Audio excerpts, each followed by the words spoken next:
Order, order. Welcome to this special Christmas edition of the Health and Social Care Select Committee. And we're delighted to be joined today by the Secretary of State for Health and Social Care, Wes Streeting. Thank you so much for coming. He is accompanied by his two most senior colleagues. We have Samantha Jones, who's the relatively new Permanent Secretary of the Department. Thank you so much, Samantha. Welcome. This is your first, I think, session with us. Welcome. And also Sir Jim Mackey, not quite as new, but equally as important to this conversation. So thank you all three. It is, of course, an auspicious day. We start on the first day of industrial action by resident doctors at a time of significant concern and pressures across the system. We will, of course, come to these points later. But I'd like to start by talking about something very close to our hearts, which is mental health. So you will be aware, all of you, that we have recently published a report into community mental health services with a particular focus on severe mental illness. And it, of course, surprises no one that we found many holes in the system, too many people being failed, but also some solutions. But I want to start with the funding. The NHS Constitution makes clear that physical and mental health problems should be treated with equal regard, but the medium-term planning framework seems to suggest that the mental health investment standard is changing. So no longer is it going to be incrementally increasing the proportion of spend at ICB level, but instead it's going to be holding firm with inflation. Secretary of State, is that you addressing parity of esteem, and why have you changed that definition? Well, since coming into office, we have increased mental health investment, and in fact, investment in mental health care has increased by an extra 688 million this year, which has enabled us to hire 8,500 more mental health workers, deliver more talking therapies and roll out more mental health support in schools as we set out in our manifesto. There is a challenge with the mental health investment standard because of the investment we are putting in, particularly around clearing the elective backlog. I think you heard from my previous evidence to the committee. I am somewhat sceptical about input targets, which micromanage frontline leaders. We're trying to move away from that kind of era of command and control. I think that applies across all areas of health. And I think in mental health, we have been too focused on inputs without properly monitoring outputs and outcomes. The Darzi investigation found that 109,000 children and young people waiting over a year for their first appointment with a mental health specialist. This is despite an increase in spending on mental health services by over 50% since 2019. So it will be the job of the new mental health director to reverse this dynamic. But that doesn't mean we're cutting mental health spending, far from it. In 2025-2026, all systems are forecast to deliver the investment standard as currently defined, and real terms mental health spending was forecast to increase by £320 million. From 26-27, we've set out over the next 3 years, ICBs will be required to meet the mental health investment standard by protecting mental health in real terms, in other words, rising in line with inflation. In addition to that... Hold on, can I just stop you there with that definition? Right, because that is a different definition. And I would also point out, in that same breath where you spoke about inputs, in that same session, you also said that you were committed to maintaining the mental health investment standard. But the mental health investment standard was understood to mean that the proportion as would rise in line or if not higher than with overall spend. But the spending review makes clear that the spending spent on the NHS is inflation plus 3%. Your new definition for the mental health investment standard is inflation plus 0% because it's being held in real terms. That's what that means, right? Can I ask Jim, have I got that right in accounting terms? Is that correct? I think the source of the confusion is the spending review in the medium-term planning and the allocations that flow through all of that. Yeah. And that simply takes a baseline and moves it forward from a simple pro rata percentage point of view on every line. That doesn't mean... So it's inflation plus every line 3%. Yeah, so you're right in that it hasn't reflected the pure mental health investment standard moving up through the spending period on every line. But in substance, we are still maintaining the standard in next year. The key is what we get back from trusts and ICBs when they return their medium-term planning returns. We expect the shape of spend to have changed and won't be exactly in line with the allocations and the medium-term planning framework. And then we work with people over the next couple of months to make sure things are Your aligned definition of the standard is that you are holding spending steady. We haven't changed the standard. So you're interpreting from those allocations that means something in terms of the standard. As Wes has said, we haven't changed the standard. We are concerned about an over-focus on input measures and a proxy for spending more, meaning better outcomes, because we don't think that's actually the case. I think it's generally not the case in the way that we've been looking at things over the last few years. But we haven't retired the standard, if that's the point. No, but it is. Would you at least admit the way that it's being interpreted is a shift, maybe within its parameters, but it is a shift compared to last year? I think, in an ideal world, the spending review and allocations would have in every line been in accordance with every specific standard. It's just not the way it was done and agreed with Treasury. So allocations have gone out, but they are indicative. It basically says, here's the spending power, here's what we want you to deliver alongside it, and we expect when everybody comes back on this and on neighbourhood care and on other things, the pattern of spend to have started to change. So I've had a similar challenge on neighbourhood care in that we haven't, in allocations and medium-term allocations, reflected that we expect big shifts in spending line by line. That is what we expect. But we didn't want to be as explicit as that in the allocations, because it is simply a kind of formulaic, here's your spending. So in terms of, the overall issue here, and you saw it in the Darcy review, we see it over and over again, I hate the word burden, but NHS activity spent on mental health is 20%, and yet we know that the input of funding is at the moment decreasing. The last couple of years there's overall spend, but now with this change it looks like at ICB level that is a possibility as well. Am I wrong to think that the overall spend at ICB level will be, as a proportion, less next year than it is currently? No, so we're still expecting to you're remain expecting proportion will hold? Yes. At ICB level? And again, as Wes has said, we are expecting to deliver the standard in 25-26. There has in recent years been a very significant increase in spend in mental health. But we are all concerned about quality of services in mental health, public confidence, some of the really big catastrophic events that we've all seen, and that we've been over-reliant on the input metric about... What are the new output metrics that you're planning to put in? Because from what we've seen, you've removed the accounting mechanism, so no longer do they have to account for that spend in the same way. And also we've seen a reduction of mental health output measures. So what is the new output measures that you're going to be introducing? The new mental health leader who was appointed last week is going through clearance processes currently, so hasn't been announced yet, will lead a process where we will refresh our view over time as to how we get, because the data in mental health isn't as strong as it is in acute services, how we get more of a focus on outcomes. And I think what's really important in this is waiting time standards one of the things they'll consider, because that was a major recommendation in our report, and there's a huge disparity, isn't it, between mental and physical? We will obviously we'll respond to your report and keep it in mind as we're modernising our approach to mental health services, because I do think it is somewhat of an indictment on how the money has been used, that we have put more money into mental health services but we've not seen an improvement in outcomes. I think you're right as a committee to scrutinise, and I think this is kind of increasingly where we'll find ourselves as Parliament in NHS spending, as we're devolving more power, resources and responsibility to ICBs and to providers, and effectively saying we're going to judge you on outcomes. Parliament has a really important role, as will the Secretary of State and the Department for Health and Social Care and the NHS Executive, for making sure that as they are using those freedoms, that they're using them well.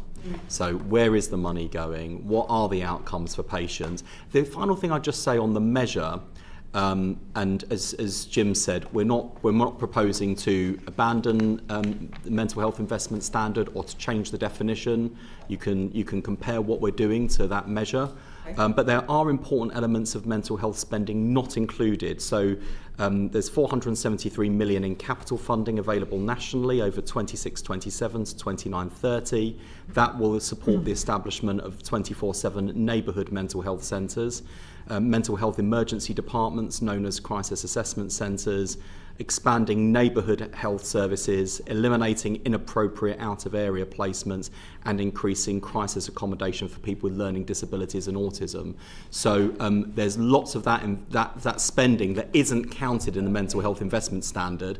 And as we're integrating more of the mental health and physical health services together in neighbourhood health centres and services, hopefully we'll see a bit of a blurring of the boundaries between physical and mental health as well. This is actually very important. So you'll have seen from the report, I mean, we are really inspired by the pilots that we saw, the neighbourhood mental health centres. There are 6. We recommend that you look at increasing the funding for the pilots, because we need that data and we need to work out what excellent looks like in all the different settings that they're in. Our concern is because the election interrupted the funding cycle, they're not going to have that full 12 months. So I would urge you to look at that seriously. But we go as far as saying we think this could be transformational across the country, and we'd love to see one in every community. But how are we, so what is what you're saying, that if that happens, something like that happens, it would not come from the mental health investment standard money? Well, are the two not linked? I'm confused by what you said there. The capital investment isn't the counted. Capital investment. That's the distinction. And of course, there will be, I mean, where we want to be is making sure that from a patient point of view, that increasingly there'll be less of a distinction between your physical health services and your mental health services, where the two interact and relate together. I'm always struck by the patients I meet who have maybe received a really challenging physical health diagnosis or have experienced a degree of trauma, and the distinction between how physical health services treat and see them and how mental and therapeutic services see and treat them, it feels quite separate, whereas it needs to be joined up. And whether it's, you know, things like the Child House model to support child survivors of sexual abuse, which we're rolling out and announcing today, which provides that joined up care around the patient, or thinking about some of the experience we've had with maternity families who've gone through some of the worst ordeals. Yeah, we'll come back to that. But, you know, if you're a mother who suffered birth trauma and injury, it is quite likely that as well as the physical scars you bear, you need therapeutic support. It shouldn't feel like you're accessing different NHSs and different parts of the NHS. We've got to join up services. Thank you, Chair, and good morning. I'd just like to continue on the theme of mental health for a minute, and turning to the review into mental health conditions, ADHD and autism. What was the thinking behind collating these 3 almost separate conditions into the one report? They are quite wide areas, and I note that you're looking to cover children, young people and adults in the review as well. What was the thinking behind combining mental health conditions, ADHD and autism in the one report, and is 3 to 6 months the time frame given enough time to carry out the work there that's needed? So you're absolutely right to draw a distinction, and we do, between mental illness, autism and ADHD. They are different sets of conditions, albeit what we're increasingly seeing, not least because of unmet need or late diagnosis, is a relationship between the two. So it is not uncommon, for example, for people who have struggled to access their ADHD medication or have received a late diagnosis to experience a real deterioration in their mental health as well. But the reason for looking at these 3 things together under the umbrella of a prevalence review is we have seen rising demand for these different services. I think, and this is a supposition, this is why we need to kind of have a stronger evidence base and to pull the existing evidence together. I think that what we're seeing is not just increased demand because of awareness about these conditions, but increasing prevalence of these conditions as well. And I think before we get into all sorts of political debates, ranging from how do we best meet the needs of these different patients, through to what does that therefore mean for the education system in terms of meeting these needs, through to how does DWP respond to rising demand and what does that support look like. Before we get to those wider public policy questions, I felt it was the responsibility of the Department for Health and Social Care to provide an evidence base for understanding prevalence. Because Sorry, is the idea to understand what's driving a potential increase in prevalence, or to understand if there is an increase in prevalence in the first place? I think a bit of both. I think it's to understand what's going on, to understand the trends, to understand the drivers, because from a broader health perspective and the way in which we're thinking about our 10-year plan, first and foremost, prevention is better than cure. So if we can understand drivers of different conditions, physical or mental for that matter, and there are steps we can take to prevent people from becoming unwell, we should do that. That's the first thing. And then secondly, we are seeing lots of examples across all three categories of those patients. Unmet need. I mean, when thinking back to my kind of interview on Laura Koonsberg, and being taken down the sort of overdiagnosis rabbit hole, I was kind of flooded with correspondence from people saying, overdiagnosis, I can't even get a diagnosis. And a range of clinical views, ranging from there is certainly a degree of over-pathologisation, which I think was probably the better term to use in that context and that debate, but also clinicians who strongly refuted that assumption and assertion, and similarly from patient and family perspectives as well. And then you get to the wider issues around the stigma surrounding these conditions. So I felt, after my own experience with foot and mouth syndrome on Laura Koonsberg, that actually the best thing that I can do, and my responsibility as the health secretary, was to establish better evidence so we can have a better informed debate, and to make sure that from a public policy point of view we meet these needs. Is 3 to 6 months enough time to build that evidence base? And I think this is a discussion that has been taking place for a number of years as to why there is an increase in demand. If you visit a primary school anywhere in the country, they'll tell you the uptick in the high needs base and SEND in general is quite significant. Is 3 to 6 months really enough time to grasp what's driving this and to get the idea behind it? I think so. I mean, the approach I've been taking with a number of these sorts of reviews is let's go as fast as we can so that we can make progress as quickly as possible, recognising that so much of what needs to be done in terms of the public policy response relies on good evidence. But as I've also shown in other contexts, if I've set people a deadline and it's challenging to me to the extent it will impact on the quality of the work, then I'm always open-minded and responsive. For example, the NHS workforce plan, which we'd intended to get out this side of Christmas, the overwhelming view I had from the trade unions, from the Royal Colleges, from the NHS leadership was actually, if we take a little bit more time, we can actually produce something better.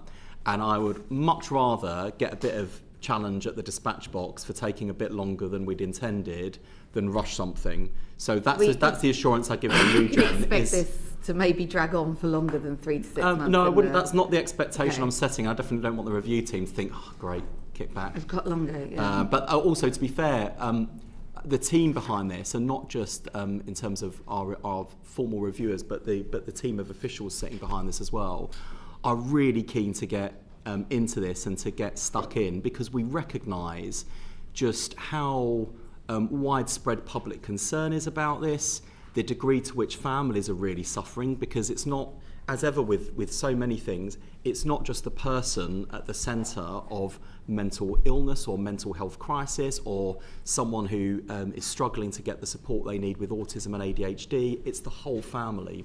it's the wider friendship group. So I think this is something that touches a lot of people. There's clearly a lot of public concern, and my responsibility and our responsibility as a department is to make sure that we are informing public debate so we can start from a somewhat stronger evidence base than maybe I did when I answered Laura's question. Thank you. And I'll just quickly briefly turn on to something completely different, just to throw everyone for a loop. I note in the 10-year plan, this is quite close to my heart, there is really key messaging around poor performance carrying consequences in NHS trusts.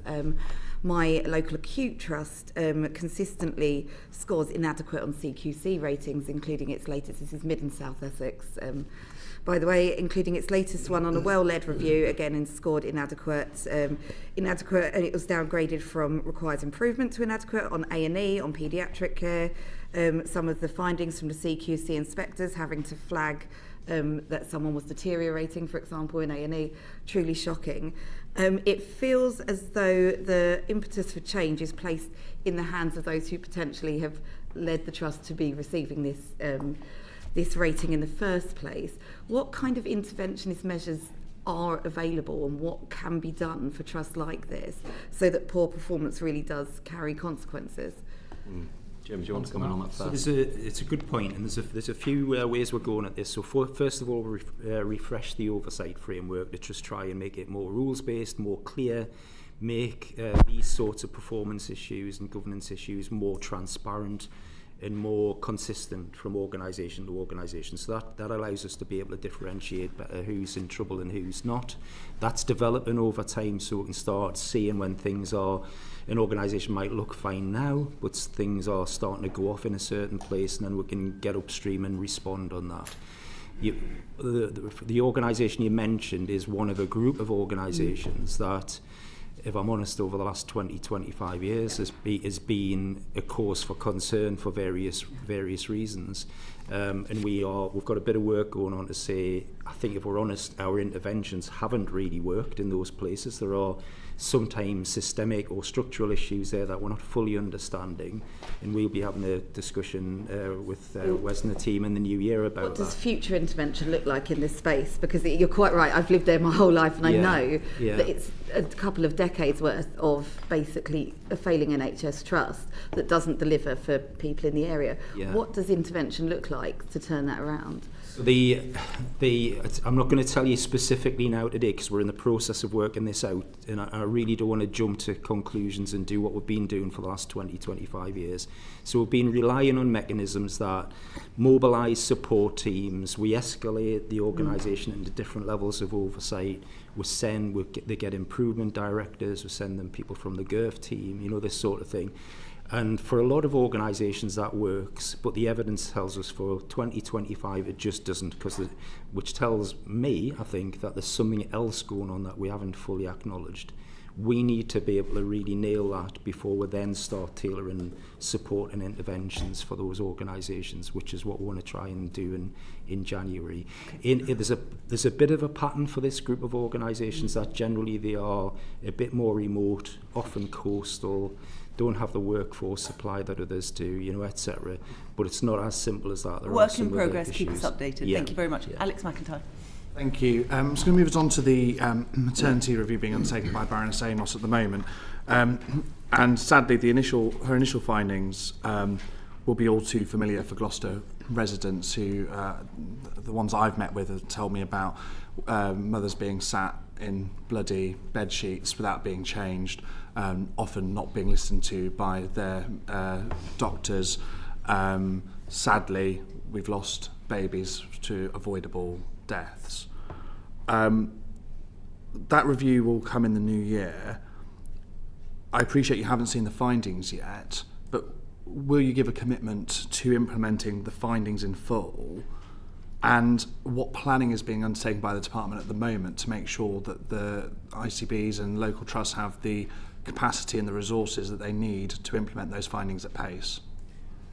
So firstly, while we would never commit to something before seeing it, it is always my presumption in favour of implementing recommendations from reviews that we commission from expert people and teams, because otherwise, if you start with an assumption that you're not going to, well, there's no point having the review in the first place. And with this investigation, which, I'll be upfront, has drawn criticism, particularly from lots of maternity families that I've worked really closely with. The objective here was to establish as rapidly as possible, at the same time as producing a high quality output, an evidence base for understanding the quality of maternity services across the country, because while there are certain services that have hit the headlines for all the wrong reasons, and those worst cases, my concern is that maternity failures and poor standards are widespread.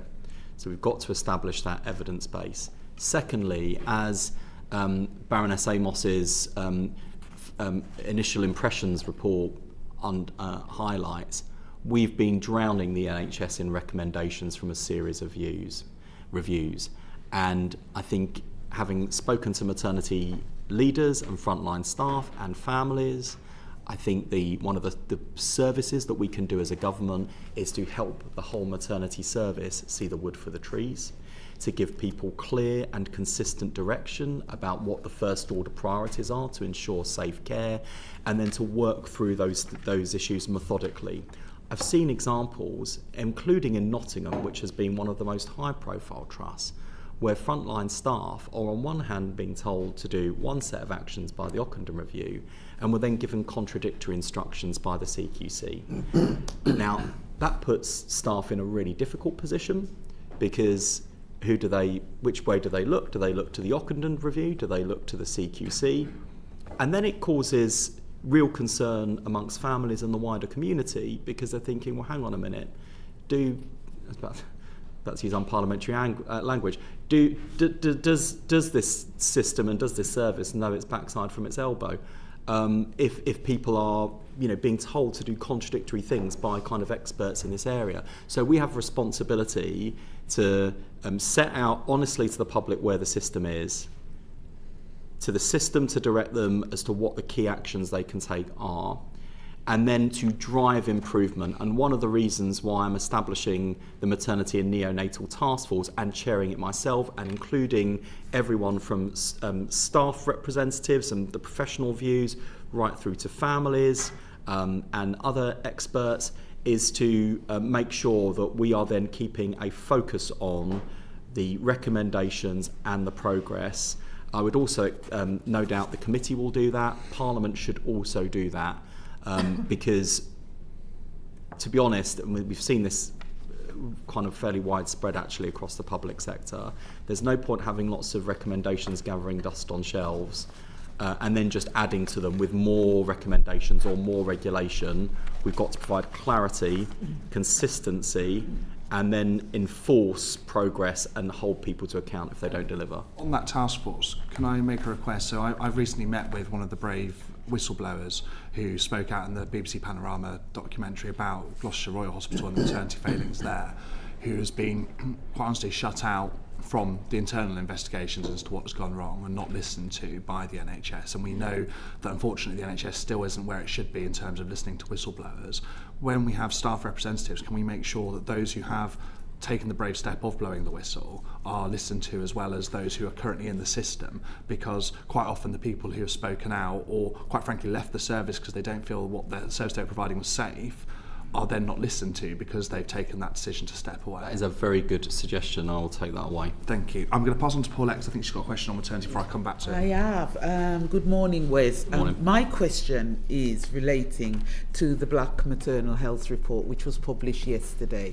I want to start by thanking you, because one of our objectives regarding morbidity was actually accepted and will be dealt with in the first quarter of next year. My issue is around some of the others, but we haven't got time for all of them now. The issue is many of those questions or many of those recommendations were quite easy recommendations, such as the one relating to competency training, cultural competency training, which, to be honest, should be mandated and should be quite easy to implement. Could you explain why that was not accepted in the report, please?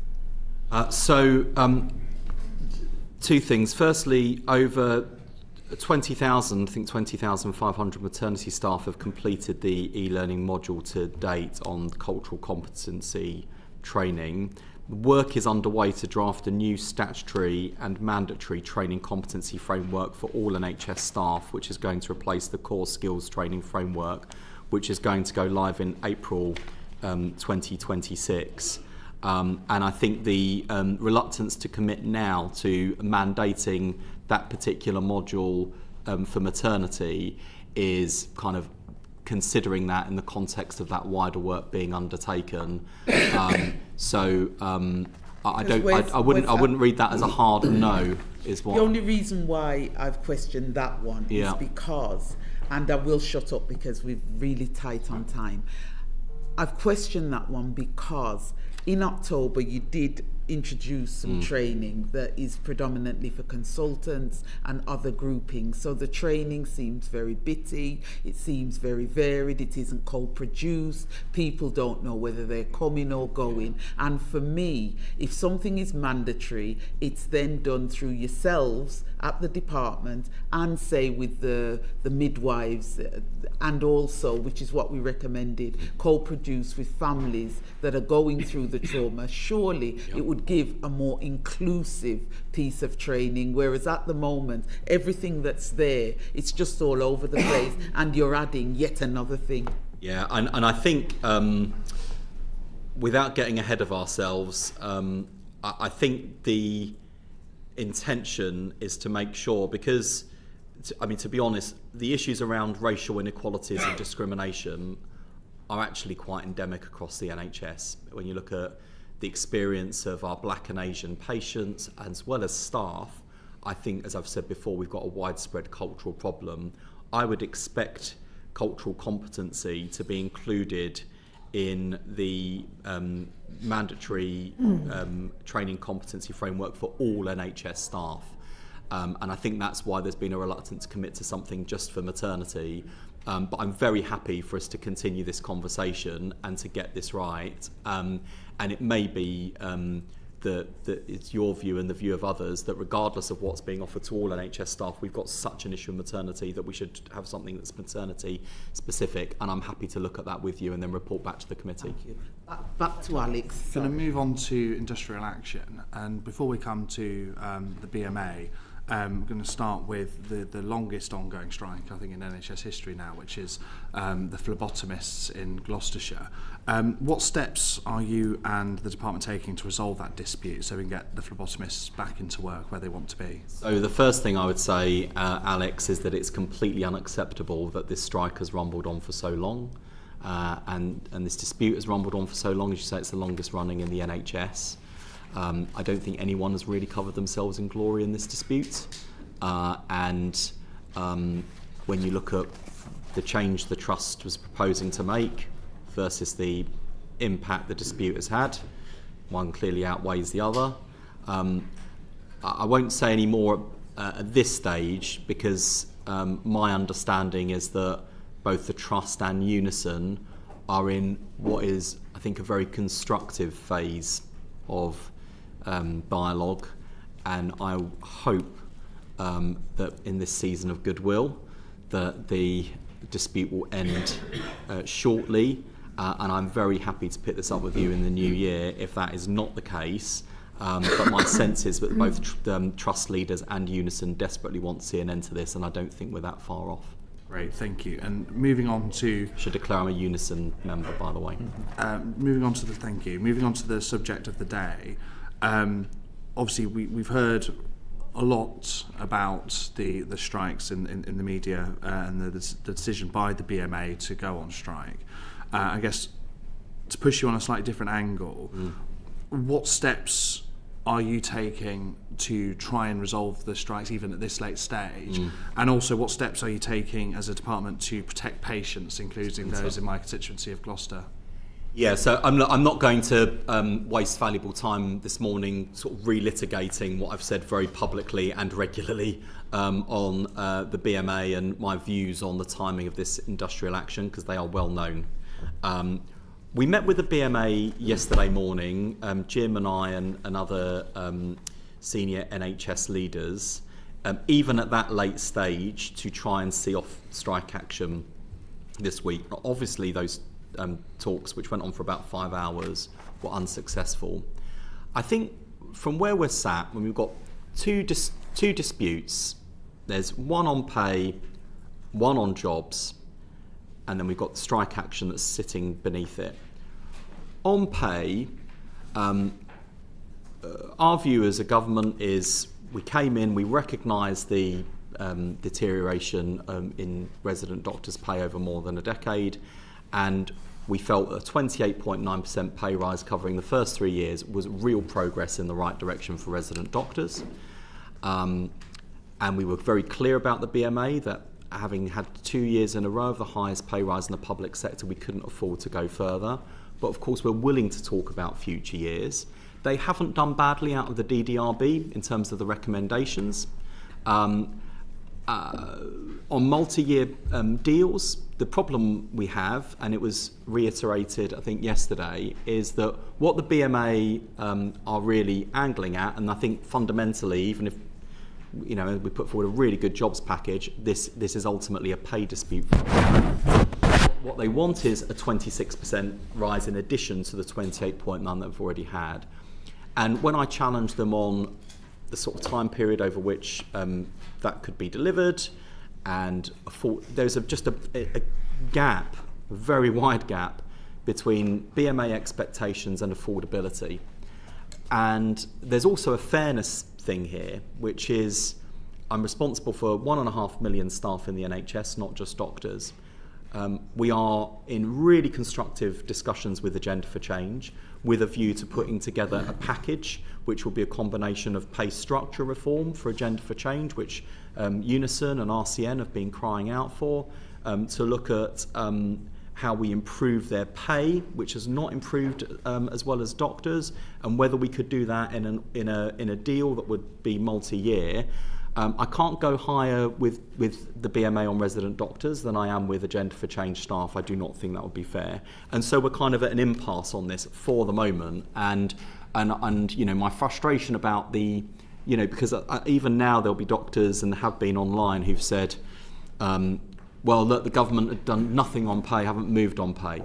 I just don't think that seriously recognises how much we've done. And on jobs, my disappointment is we're almost in violent agreement with the BMA on jobs in terms of poor workforce planning, the bottlenecks. The package we put forward I thought was really strong, not just on making sure that we had more specialty training places, bringing forward 1,000 of those to the current round, 4,000 over the next few years, but the emergency legislation we're planning to bring forward, which would deal with UK prioritisation of graduates for those training places, that would have reduced the competition ratio from 4-1, where it is today, to less than 2-1.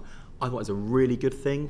I don't think that message landed in the last week, but I think there is, and listening to the BMA reps yesterday, I think there is agreement between us and the BMA that is a good thing to do.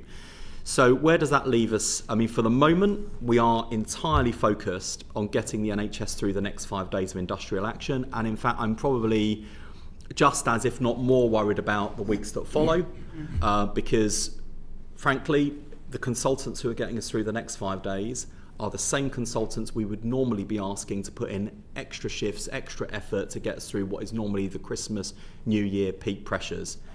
They're going to be more knackered as a result. I think we've asked a lot of our consultants, and I kind of feel that weight of responsibility to and for them, and other NHS staff too. It is dicey. I was at the operational centre this morning with Jim. I think we're off to a decent start, but this is going to be a challenging 5 days and a really challenging few weeks. And we're doing everything we can to keep the show on the road. I think the most important message that I want us all to convey collectively as Parliament and the NHS is to the public.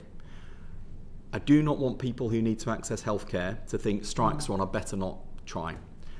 So if it's an accident or an emergency, people should access A&E.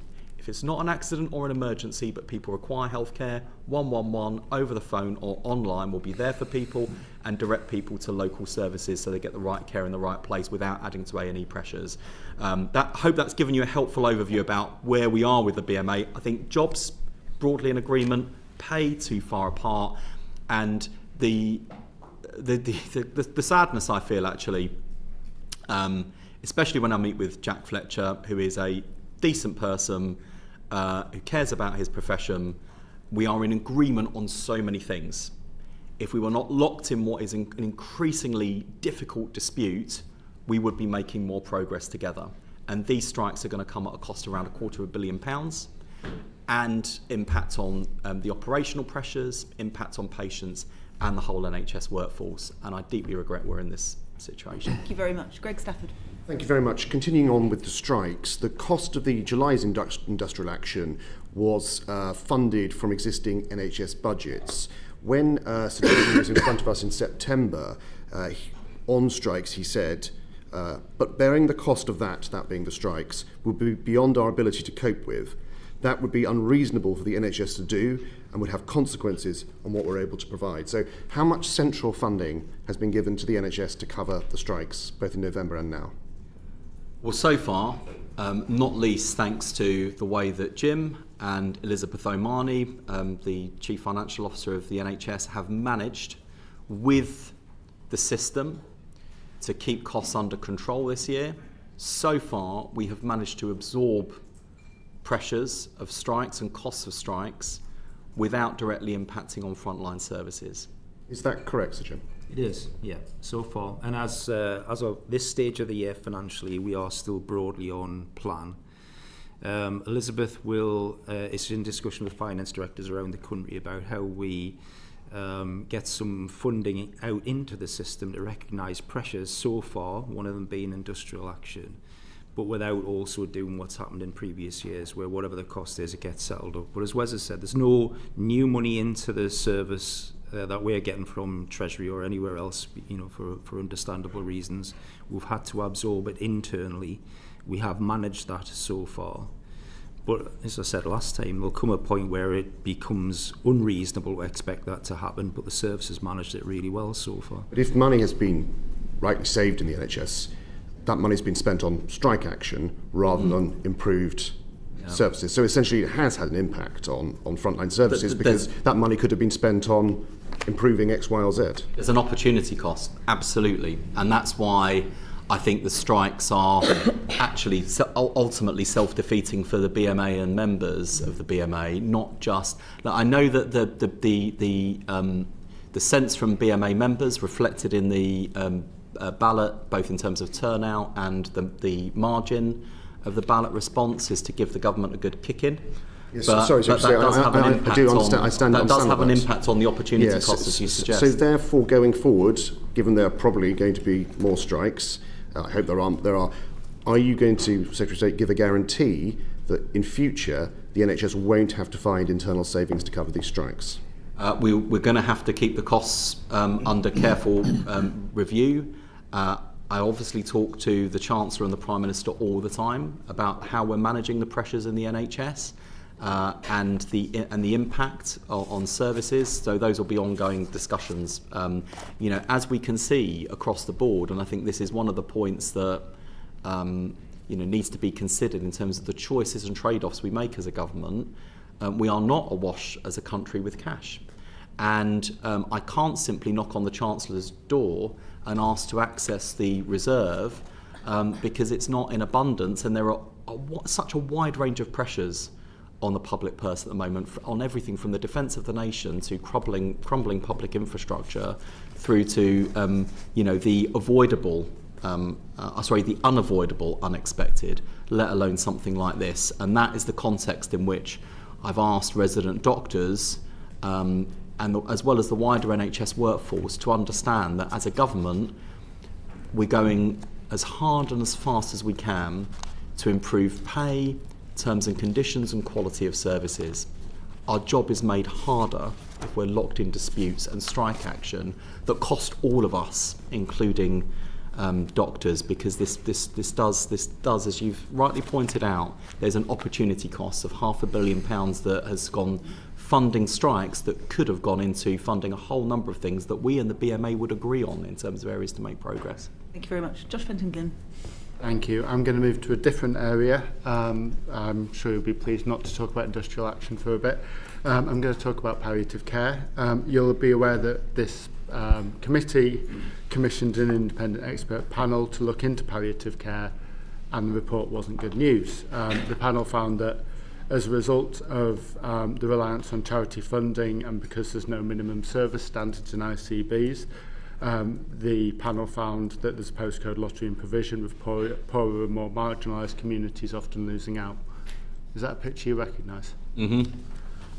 Absolutely. And I just want to be upfront about the fact that one of the things that I'm worried about, particularly in relation to the hospice sector, is that in common with the wider voluntary sector, what we're seeing is not only real pressures in terms of costs, but also the ability to raise money through regular individual giving, which is the bread and butter of so much of the voluntary sector, but particularly this part of the voluntary sector. They're seeing a real impact. The sort of the regular direct debits going down and that sort of thing. And so even with the money that we've put into the hospice sector, and we've had £100 million already for the sector as a whole in capital funding, 80 million revenue funding for the next 3 years with children's hospices, it's really important that we as the public continue to support our hospices. The government's developing a palliative care and end of life. Could I just pause? Yeah, do. So your line there was just the public need to do more to support palliative care. That doesn't feel like a sustainable model for funding of palliative care. Well, let me just, I'll come back to that in a second, and about to set out what we want to do with the modern service framework, which is linked to that. I think I've said this before. I am personally uncomfortable with the extent to which the hospice sector is reliant on voluntary donations as opposed to statutory funding. We understand historically why that's been the case and where the hospice movement has grown from, but as someone who has benefited from the hospice sector in terms of end-of-life care for two of my grandparents, both of my grandmothers, over the last 30 years, the service that I saw firsthand and the wider support provided by people like Marie Curie in terms of the hospice at home and the palliative care nurses and teams that go into people's homes, when I look at that doesn't feel to me like a nice to have. And it doesn't feel like the kind of, the extra boost that you would expect the charity sector to maybe try and provide to help in the health and care space. It feels like an essential part of a modern health service. But in common with some of the other things we're addressing this morning, there is some distance to travel between where we are and where we want to be. And in loads of those areas, there is a cost attached, and we've got to manage our resources well. And so it's in that context that I say to the public, while I want to be able to do more to help financially the hospice sector, and believe me, if ever I kind of spot some, a capital budget or a capital programme that's underspending towards the end of the financial year, or if there's an opportunity to kind of invest more in hospices, I am like a magpie on this issue and will swoop in and seize any opportunity I can to put more money into hospices. That was one of the reasons we put the 100 million in last year, and I think the 26 million, the 80 million for children's hospices over the next 3 years. The reason we did that was Stephen Kinnock and I were determined to provide that certainty for the children's hospice sector and get away from that kind of, if the money is available, we'll give it to children's hospices. In terms of where we want to be, and as part of that journey towards a better funded hospice sector, we are developing a palliative care and end-of-life care modern service framework for England. That will be aligned with the ambitions set out in the 10-year plan. And I can assure you, as and when I'm able to provide more resources for this part of the health and care system and family, I absolutely will do that. Okay, so I'm now going to go on to workforce within that. So there are currently 78 vacancies for palliative care consultants, or there were when the report was published. That's on top of 132 clinicians expected to leave the profession in the next 5 years. And there are pretty bad training bottlenecks in palliative care particularly. I mean, actually they're getting better, but certainly for the last couple of years. So we've got a workforce crisis here. How close are we to solving it? So we're working on our workforce plan at the moment. As I said earlier, we are taking a bit more time with that because we want to get it right. This is consistent with the shift we want to see from hospital to community. We want to see more community-based teams. I want people aspiring to a career in the NHS, whether as doctors or nurses or other healthcare professionals. I want them to see the future of the NHS and where the action is and where the excitement is as being in the community, closer to people's homes, in people's homes. I think that particularly applies to palliative and end-of-life care. Jim, I think just to add to that, going back to the point of the discussion of the BMA, this is part of what we want to try to do with the training system, which again we're in heated agreement on, but try and shift away from a system that prescribes nationally how many slots there are in certain specialties in specific locations, and make it more local, but also try and expand in more community oriented. Just to pick you up on that point, the problem of the postcode lottery, particularly because there's no minimum service in ICBs, means that we might have to have some form of direction in this in order to make sure that we are fixing that problem. Yeah. So the MSF will give us more structure to be able to direct more consistency of provision. I had a session with the hospice chief exec yesterday and heard very clearly from them how hard it is to actually continue to function. In the current world, she was working with 2 ICBs that had very different approaches as well, which isn't unusual. So we want to try and bring that consistency, as Wes has said, against which we can then hold people to account, and you can start seeing people commission a consistent model.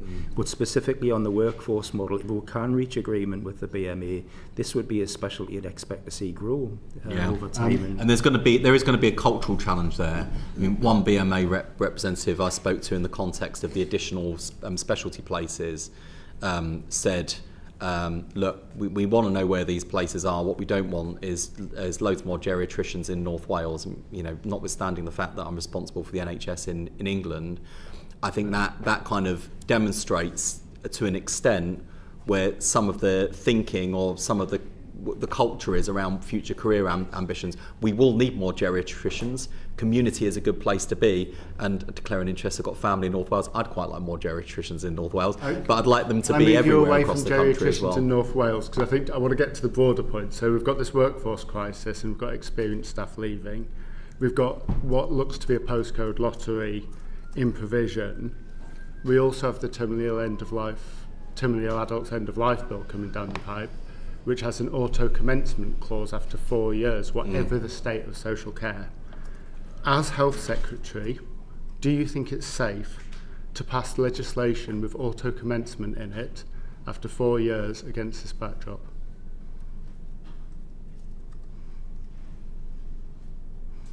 That is a decision for Parliament. As Health Secretary, do you think it's safe? The government is neutral on the... I appreciate that the government is neutral. I'm not asking you whether you think what you think we should do. Do you have safety concerns? I would like to make sure that were Parliament minded to proceed with the bill and see it through to completion and onto the statute books, I would like to make sure that we have high quality palliative end-of-life care services so that there is a real choice and no one feels compelled to take up an assisted death through the absence of palliative and end-of-life care services. That is not where we are as a country at present. Do you think auto-commencement puts that at risk? Yes, please, Permanent Secretary, save me from this line of questioning. So, as you will be aware, the bill is going through, and we've had 34 amendments from the law sponsor through the committee stage, and it wouldn't be appropriate for us to preempt what is happening in Parliament for very obvious reasons. We will, however, with the Ministry of Justice, ensure that ministers are appropriately briefed on every aspect and every workability aspect of the bill as we proceed and go forward. And I don't think it would be appropriate at this stage to comment Very any clear. further. Thank you very much. Andrew George. Thank you very much. Just so carrying on workforce, and they taking you back to the statement you made to Parliament about prior to the strikes. I raised the question with you that if there was an agreement on training places and jobs, would you really withdraw that if the strike went ahead? And you said yes. I mean, is that not cutting your nose off to spite your face? I mean, if everyone's agreeing that that's the right thing, it's going to benefit the NHS, it's going to benefit patients, surely you can at least proceed with that whilst you continue your dispute over pay. Well, there is both a jobs dispute and a pay dispute with the BMA, and while we are in agreement about the need for emergency legislation and UK prioritisation of graduate places, it is a challenging place for a government to be to implement an offer that has been rejected by BMA members. And, there have to be consequences for choices. I think my intention at this stage, and recognising that once we get beyond the next 5 days and through what is going to be an extremely difficult few weeks, by my reckoning, between the time of the expiration of the BMA's mandate and the result of their current ballot for a fresh mandate, we've got about 4 to 6 weeks to use well, I hope, with the BMA to see if we can come to a resolution to this dispute, which I think would be in the interest of their members, patients and the NHS as a whole. With that in mind, I think it would be my intention to continue as planned with the preparation for the bill, to bring the bill to Parliament, to get it through as much of its parliamentary stages as possible with the time that business managers have prepared for. And then I hope we will be in a position where we can see the bill not just passed on to the statute books, but put into practice. I will want the BMA's agreement, and I will want an end to the dispute for that to happen. But in the meantime, I think it would be sensible, given that we know that the parliamentary timetable is packed. We also know that it's not for government ministers to just assume that members of both houses will nod it through, and it will require scrutiny. I think it's important we let that scrutiny go through. I also think, by the way, and having listened to what Jack Fletcher and his team said yesterday and listened to some of the feedback from resident doctors, it's quite clear they've got lots of questions about the detail. And also, the thing I've been probably most struck by listening to resident doctors over the past couple of weeks, even where they are in agreement with the government, they still don't quite believe it's going to happen. And I think it says something about, there's just such a cynicism about politics, that actually having a bill that is there in black and white, giving resident doctors the opportunity to see the benefits it would bring, that might have a bit of a seeing is believing effect. And doctors realise they would actually be able to enter a new application round in the spring, this will make a material difference to their progression. It might just underscore again that this is a government that genuinely wants to work with them on the many, many, many issues that we are in agreement on. So it's not a total backtrack, it's a sort of semi-withdrawal. We're going to get the bill ready, get it through, I hope, both houses, and if the BMA is in agreement with us and we can end this dispute, we will motor on. Okay. You've said, just moving on, you've said that the NHS would collapse without migrant workers, and that's certainly true throughout the NHS.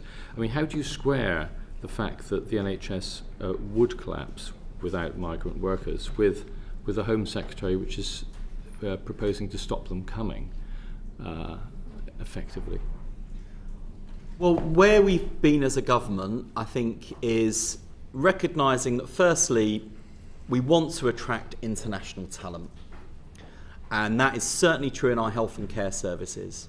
And I'm very happy today to be going across to Unison's rally for migrant workers to personally thank people who give so much to this country and to our health and care services, and to underscore my appreciation and this government's appreciation for what they do. There is an over-reliance on international recruitment. I think that is reflected in the issues we've had with resident doctors on competition for places and the extent to which international medical graduates are competing on equal terms with homegrown talent. We're dealing with that. I think, to be honest, it was reflected in the comments of the leader of the Green Party, who, quite aside from his characterisation of care work, what he was effectively saying is care work is hard work and it's low paid work, and therefore that's not for us, that's for people from overseas. I really reject that. And that is why this government is improving pay and conditions and putting in place a real career structure for the care workforce, and what I want to see as a care profession, because whether you were born in Brixton or whether you or any other part of this country, or you have come from overseas to work in our health and care services, you deserve good pay, good conditions, a rewarding and job satisfaction, and you deserve the opportunity to progress in a career. And I want to end that kind of culture, which basically says if it's hard work and it's low paid work, that's not for people like us who are born here. That's for foreign people who we can give low wages to and exploit. I don't think that's right. But until that happens, and until our own workers are prepared to take on jobs which fundamentally we're talking about minimum wage and very hard work in both social care and care work through the system. Until that's the case, we will still be dependent on migrant workers. And what are you saying to the Home Secretary to make sure that supply is not stopped? Well, we're working closely with the Home Secretary, and the principle of what the Home Secretary is driving towards, I think there's a couple of things. Firstly, she wants to make sure that we're controlling who goes in and who goes out, and that we are recruiting people that we need. No more, no less. And secondly, she wants to make sure that in terms of some of the illegal crossings and the small boats and abuse of particularly of our asylum system, that we're reducing some of the pull factors to the UK. And that's what the Home Secretary is driving towards. Okay, I don't want to stray into other areas of asylum. So in relation to, you're talking about good pay, decent pay, decent working conditions. In order to achieve your shift from hospital to community, one of the big problems there, in terms of your future workforce plan, and we look forward to seeing that, is ensuring that the jobs are attractive enough to build the workforce to enable that to happen. At present, we're really struggling in that sector, and there are many district nurses, community nurses who will work their socks off throughout their lives and still end up on band 5. I mean, it's given the level of professionalism which you're requiring from them as clinicians out in the community, I mean, how can you ensure that you can build the workforce on that basis? That's a very good point, and part of the conversation we've been having with the Agenda for Change unions has been around kind of pay structure reform. And Nicola Ranger at the Royal College of Nursing in particular has been banging the drum really hard on this issue of the professional status of nursing, recognising the enormous contribution of nursing to the NHS, and recognising the value of nurses wherever they work in the NHS. So part of what we are currently talking to RCN and the wider Agenda for Change family about is looking at this band 5 to 6 issue.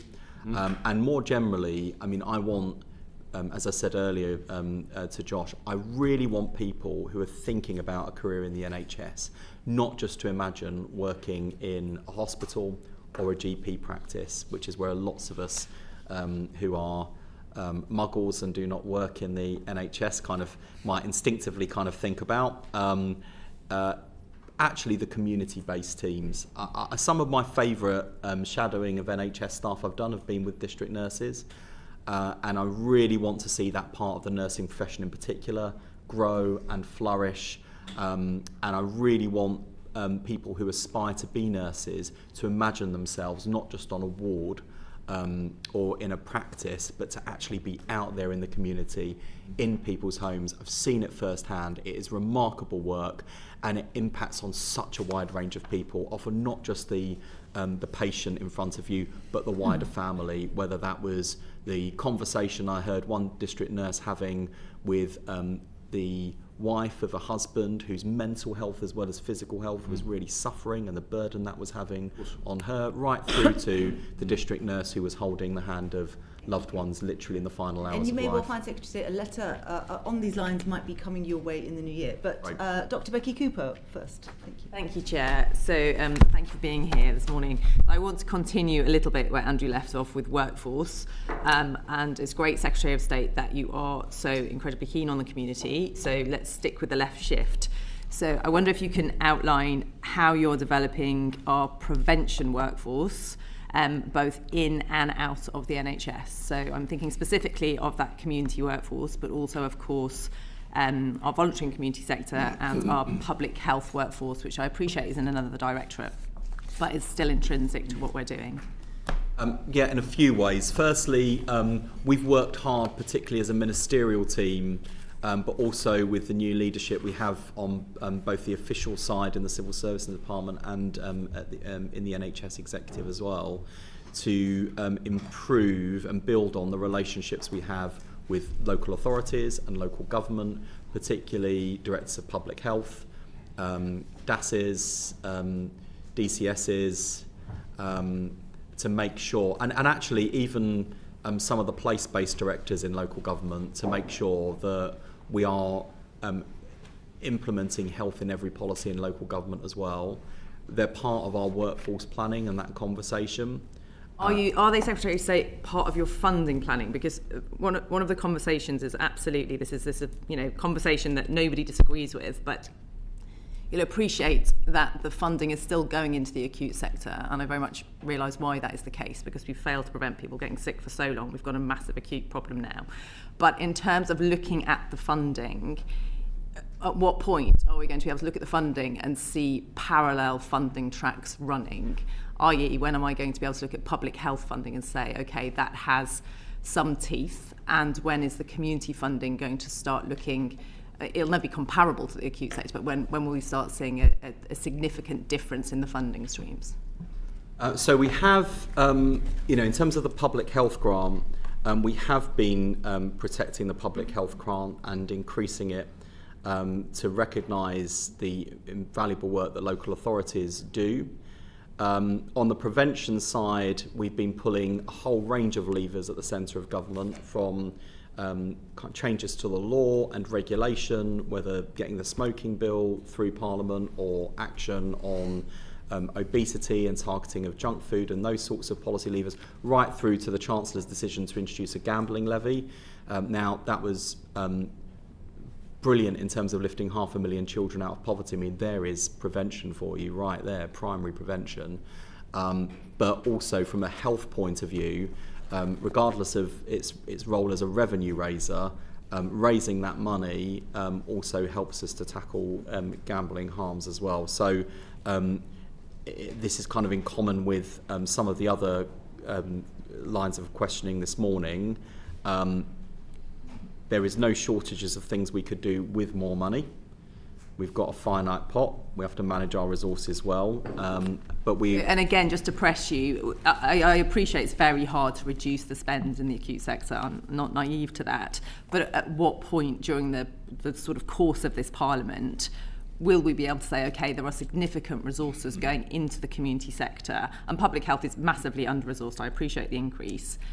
Is there a sort of a progressive economic plan within health to go, okay, we are going to have to run parallel tracks, and that significantly will mean the acute sector either is going to have to take a hit, I don't know how that's going to happen, or we're going to have to redistribute our resources somehow. We should see this start to come back through medium-term plans, and there's a few tricky elements of it. So we've introduced this unbundling of the block contract that starts to allow the flow of block funds in urgent care into hospitals to start being released, so that if the care is provided somewhere else, that part of the service can get the investment. But there's always a bit of a timing thing here, where you'd ideally like the investment to go in and then start to see the flow fall out. But again, I think our history on this over the NHS isn't great. When we've tried this before and we've made upfront investments, it's often not been related to shifting flow into hospital, so we've ended up increasing costs.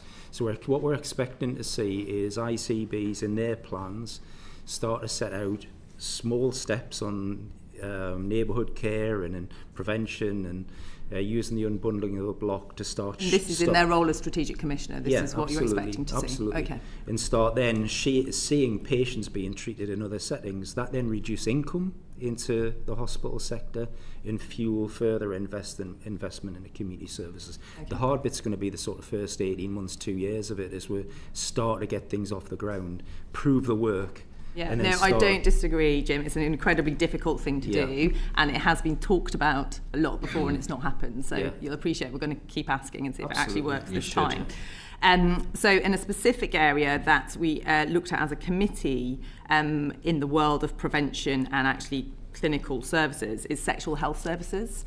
It was a pretty damning session, to be absolutely honest, and the whole thing is sort of commissioned piecemeal, and the clinicians that run it, the managers that run it, the providers that run it said that it needs to be overhauled. And I know, Jim, when you've been previously, I have raised concerns about at least some public health functions being in local authorities that essentially are, you know, clinical to a greater or lesser extent. Sexual health services very much feel an actual case in point here, and I just wondered what your thinking was around this area. I presume you've read our report.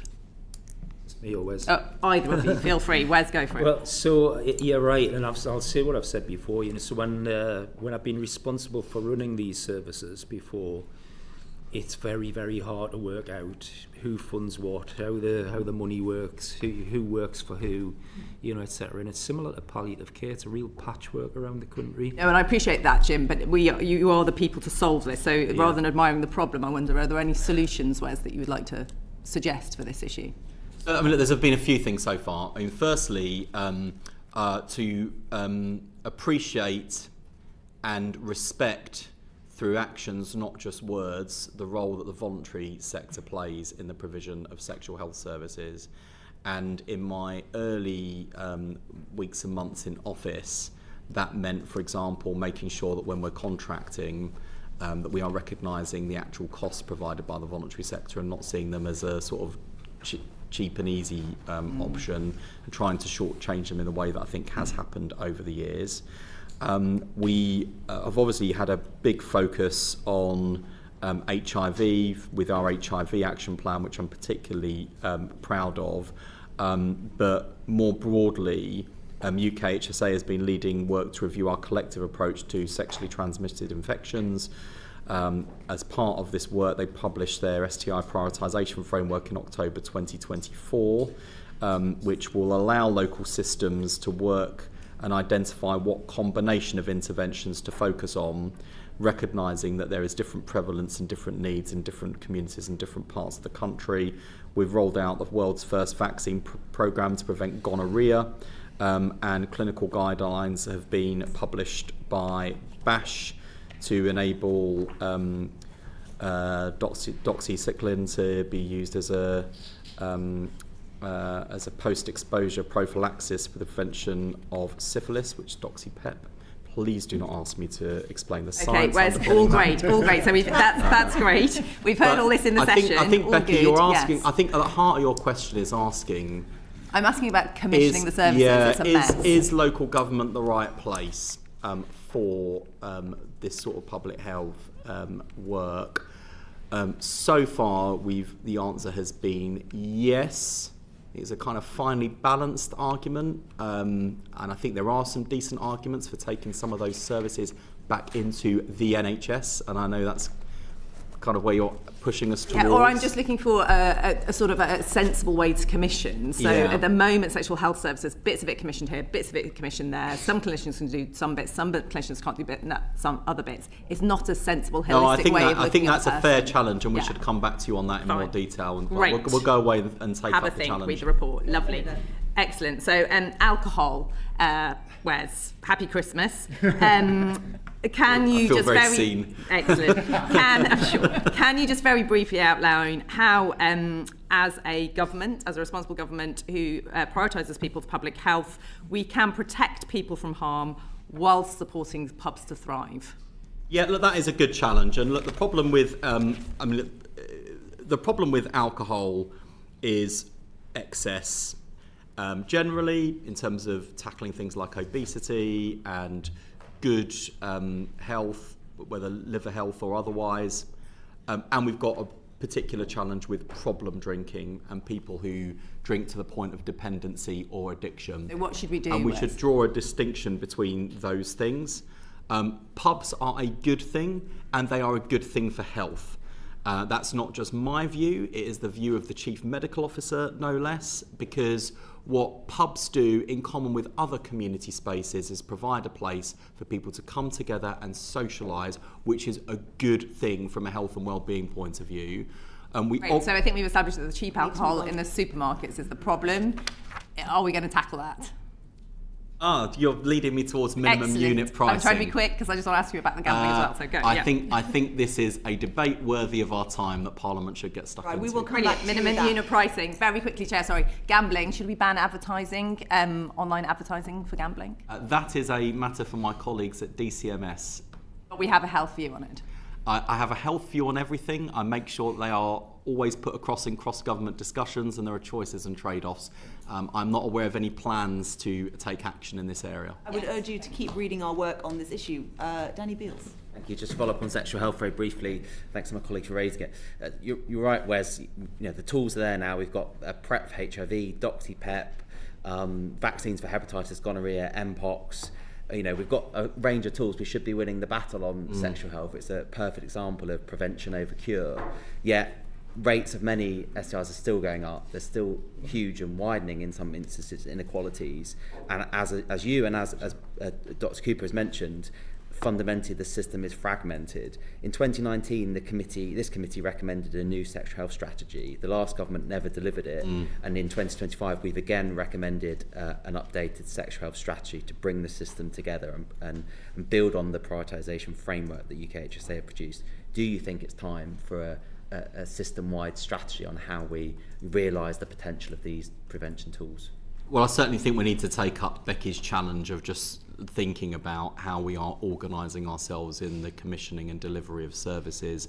And you're absolutely right, Danny, as well, to make sure that as we're thinking about that, we are focused on the outcomes and rates and effective access to treatment.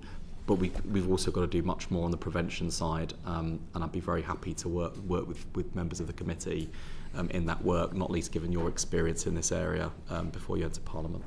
If I may, I was just going to add, one of the elements behind bringing together NHSE and DHSC is to bring policy and delivery closer together, and the regional directors of public health are very much part of the NHS delivery to try and bring this bit together. So we should definitely come back, because it's more about being done locally rather than from a national perspective. It's bringing together that health and local government element. Yeah. Thank you. Joe Robertson. Secretary of State, as you'll know, the Alzheimer's Society and the Daily Mail are refocusing attention on dementia, and part of the fight against dementia is ensuring early diagnosis and also ensuring that there isn't the inequality across the country in terms of diagnosis. It's obviously a really important campaign. What can you do and what are you doing to help improve diagnosis of dementia early and to improve dementia care generally? Yeah, that's a great question, and obviously one of the areas that I think we can be really optimistic and excited about is this science that's taking place in this country, which I think is helping us to better understand dementia and conditions like Alzheimer's, the brain more generally. And I think over the next decade we'll still see real breakthroughs. Nonetheless, in the meantime, I think we should just be honest about the fact that the health system has struggled to support those with complex needs, including those with dementia and their loved ones. Through the 10-year plan, people living with dementia will benefit from improved care planning and better services. By 2027, 95% of those with complex needs should have an agreed care plan. We're also going to deliver the first ever modern service framework for frailty and dementia to deliver rapid improvements in the quality of care and in productivity. And that will be informed by phase one of the Casey Commission, which is obviously expected shortly in 2026. And one of the advances we're making through the NHS app, which will have wider application as well, but will be the My Carer tool that will enable those looking after their loved ones with dementia with permission to make sure decisions are agreed and taken with and by those who best know the patient, and where patients may not be able to take those decisions independently. So in terms of the experience of the person who often carries so much of the load of loving someone and caring for someone with dementia, hopefully we will recognise the status of that person more clearly and help them to better manage the care of their loved one as a partner in their care. Thank you. Turning to something different, you're currently planning puberty blocker trials, testing on hundreds of children who will receive drugs to alter their sexual development.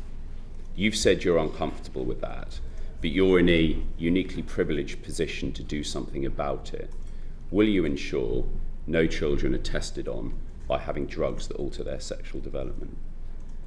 As Health and Social Care Secretary, as a general principle, I follow clinical advice, and I try wherever possible to resist pressure wherever it comes from and whatever the issue, to overrule clinicians who are better qualified than I am to make clinical judgments about the provision of health services.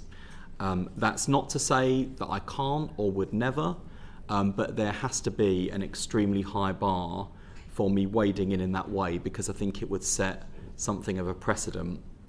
On this issue, probably more than any other that I have had to make decisions on as Health Secretary, I have thought long and hard and carefully, and continue to do so, about what the right thing to do is. That started when we were in opposition. We supported Sajid Javid commissioning the CAS review. I think it's one of a number of things that he did in terms of asking the right questions and being prepared to get into this area, which I think has led to a positive legacy and impact after his term in office. The CAS review recommended a ban on puberty blockers. My predecessor, Victoria Atkins, put in place a temporary ban. I not only upheld that temporary ban, I made it a permanent ban on clinical advice. The CAS review also recommended that clinical research be carried out because of a lack of evidence. Now, part of the Pathways trial, which will involve around 3,000 young people, looks at a whole range of therapeutic support and interventions which are not at all related to puberty blockers. In the case of puberty blockers, CAS recommended research in this area. Approval came only after extremely rigorous safety checks and with multiple safeguards in place to protect young people's well-being, including clinical approval and oversight and parental approval as well. There is strict eligibility criteria in place along those lines, and through the decision-making process, the decision to put a young person on trial must then be ratified by a national multidisciplinary team, and there will be close observation. As part of the trial approvement process, it went through extremely extensive ethical approvals processes. And that is the base upon which NHS England has commissioned this trial and authorised it to go ahead. I understand, of course, it's right that you upheld the ban on it originally. So if this trial is to go ahead, it is on your watch and with your consent. There is an alternative. Now, the primary outcome measure of these tests, we learn, is a survey of children who've had, some of them have had, body-altering drugs. There are already thousands of children who had this. Why can they not receive the survey, the primary outcome measure of these new tests, and they form part of the research? Well, Joe, part of what CAS recommended and will be undertaken is exactly that sort of research into people who are older and have undergone that kind of medical treatment, or indeed other sorts of support, from therapy through to other support from the NHS to understand their outcomes. At the heart of the decisions that I've made to date, I've had kind of two things in mind first and foremost. Firstly, the safety and well-being of an extremely vulnerable group of children and young people. And secondly, to make sure that I'm following kind of clinical and expert advice and evidence. On the decision to uphold the ban and then to turn it into a permanent ban, Not a permanent ban, because you're allowing a test so that children who haven't received drugs so far will do under your watch. A permanent ban on the prescription of these drugs outside of a clinical trial. I've been challenged because I've said in both instances that I was uncomfortable about the ban and I'm uncomfortable about the clinical trial. And both of those statements are true, and both of those statements are consistent. Because when I put in place the permanent ban on puberty blockers, I was confronted with a whole group of young people and their parents who looked me in the eye and told me that I was doing real harm to them, to their lives, to their mental health and well-being. I was, those are not comfortable conversations to have. And I've had to weigh up at all times whether withdrawing access to this drug or enabling access to this drug is likely to do more or less harm depending on the choice that I've made. And that's the sort of consideration I've had to make in Can I ask you a question that is about public policy? And that is the potential for a lower age limit, an age limit under which no child can consent. In law, no child under the age of 13 can consent to sexual activity because they don't have capacity, they don't understand what it means. How could children under 13 consent to body-altering drugs that will change or even block their sexual development potentially forever? How can they possibly have capacity to understand what that means? Will you consider a lower age limit by which no child can receive those drugs because they cannot consent? So two things. Firstly, no child in this study is able to give consent and therefore to be a participant in the trial and receive puberty blockers. In order to participate in a trial, a young person would need to give informed assent, so repeating back to the clinician what the risks are and why they would want to go through them. it is the child's parent or guardian that would need to provide informed consent. Absent of that, a young person would not be eligible to participate in the trial. So I absolutely agree with your assertion that a young person cannot give consent. What they would be required to do is give informed assent, and it is for the parent or guardian to provide consent. Absent of that, they cannot participate in the trial. I am, by the way, very happy for Parliament to continue to scrutinise, to debate and discuss. I do think these are finely balanced judgments, and all the way through I've had to weigh up risk of harm to children and young people, which is why it's not straightforward, why I've lent on clinical advice from people far more qualified than us to make these decisions. But this is not easy, and it is not a comfortable decision, and it's one that I wrestle with on a daily basis. Thank you very much. So I need to move on to scandals.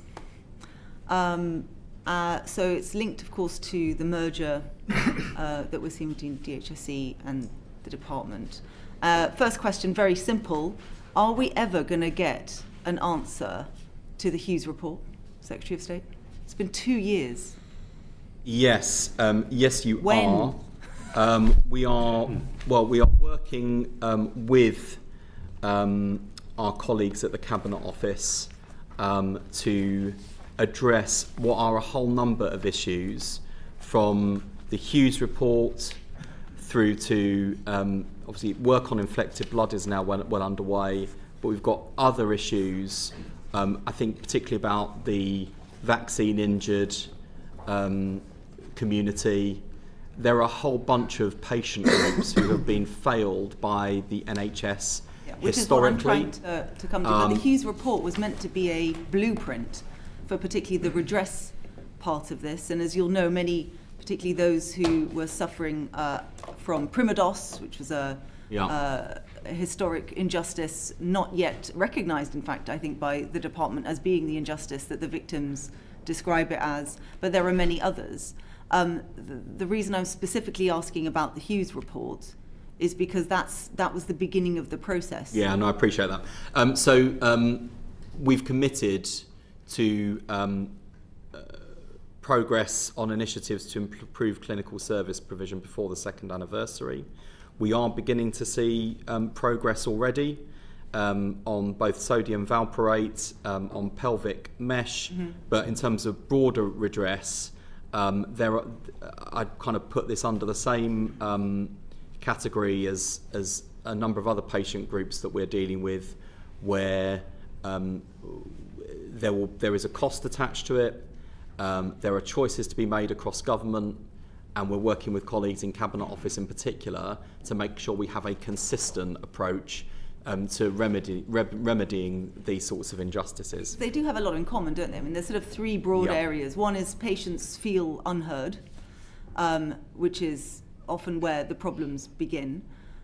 They also want it never to happen again, and they want investigations to happen in a timely way where recommendations are actually implemented. And then the third part is the redress scheme. So once those have been established, which they often are, they then have to fight all over again to get any kind of compensation beyond a mealy-mouthed apology, which frankly doesn't do it for them.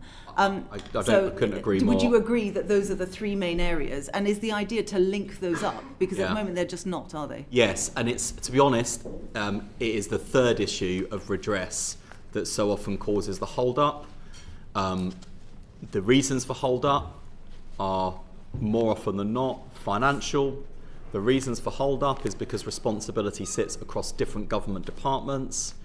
I say this by way of explanation rather than excuse, as you can probably It's also fair to say, right, like we spent, what was it, £3.1 billion on clinical negligence claims in a single year. Some of that money could be diverted if the other three parts of the system were working well. And I do have a question actually for Samantha, because so part of the Dash Review's recommendations is that Health Watch will sit under you.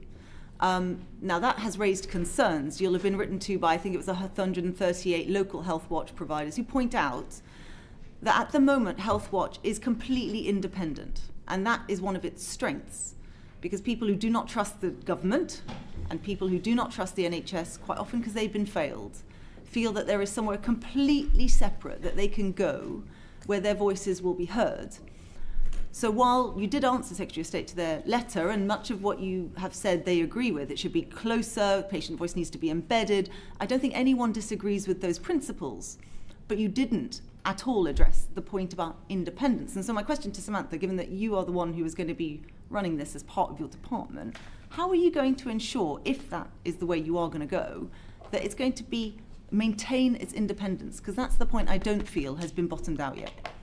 Thank you. I think Dr. Dash's review was very clear in terms of perhaps more of a cluttered landscape around patient safety, and being very clear about who is accountable for patient safety and who is accountable for regulation, and ensuring that there is an independent mirror held up. So we have, of course, the CQC, for example, as an example of that.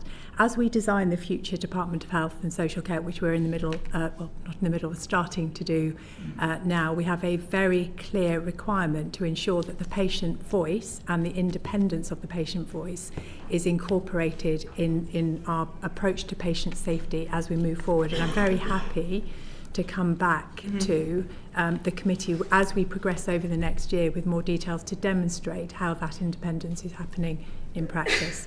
Work in progress, but there's another area that the independence of which is also being questioned. That's the point of investigations. So you'll be aware the HSSIB was set up following the aviation model. It's only relatively nascent. It's only really only just started. But again, as part of that review, the plan is for that to be sitting under the governance of the CQC. Yeah. You'll understand people who are concerned, and I share that concern personally, that if it's sitting under the same governance, how can we be assured that it is, again, completely independent? In the aviation industry, it is completely independent. And as by way of example, the HSIB, its predecessor that wasn't on statutory footing, did criticise the CQC as part of its investigations. Now, investigation is not regulation. The two are not the same thing. Regulation is meant to stop things from happening in the first place. Investigation is what happens after there's been an issue. How can you be assured completely that by having the HSSIB sitting under the CQC, that there isn't going to be inadvertent conflicts of interest? Well, firstly, the thing to say is we are not going to incorporate HSIB into the CQC until the CQC is in a fit state to receive it. Yes, quite.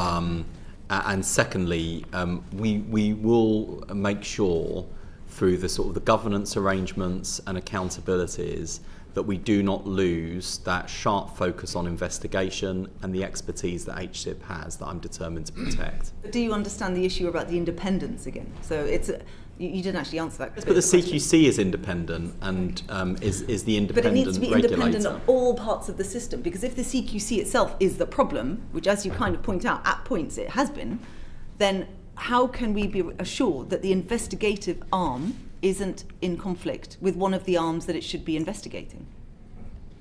Sorry. Samantha? We are very well versed, as you will appreciate, within the Department of Health and Social Care, of having inquiries and independent inquiries who are part of and separate to the delivery and the oversight of care. So your point is absolutely well and truly understood. Mm-hmm. We are very, as Secretary of State said, CQC is independent, and we will ensure that how we run inquiries, for example, within the department, is also in terms of the lessons that the CQC have, making sure there is the independence, which is the point that you are making. HSIB is not the same as inquiries that are under the 2005 Act, are they? No, I was more using it as an example as to how we can do to both things that we do at the moment in the department. We will ensure that is the case within the CQC. It was an example rather than... I mean, the principle here is that there are tons of checkers in this system. We need a few more doers, and we want to kind of streamline to make sure that we've got the right people doing the right jobs and diverting as much resource to the front line as possible. Thank you. Ben Coleman.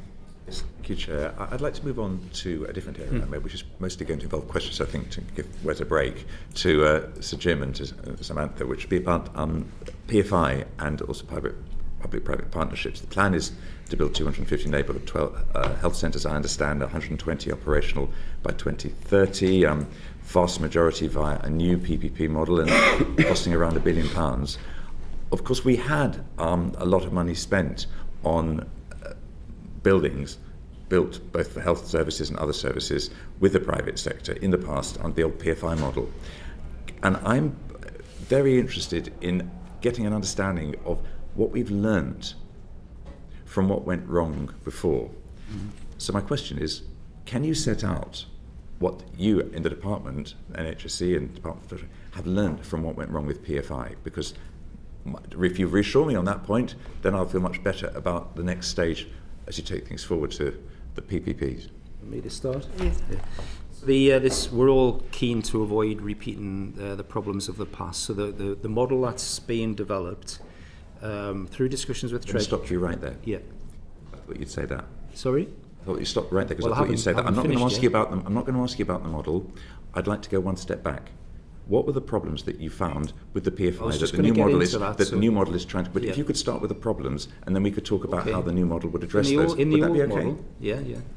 If you don't interrupt me again, I'll try and explain it. So in the old model, there were problems with the overall cost of borrowing, the way risk was managed, and the way swaps worked in all of that.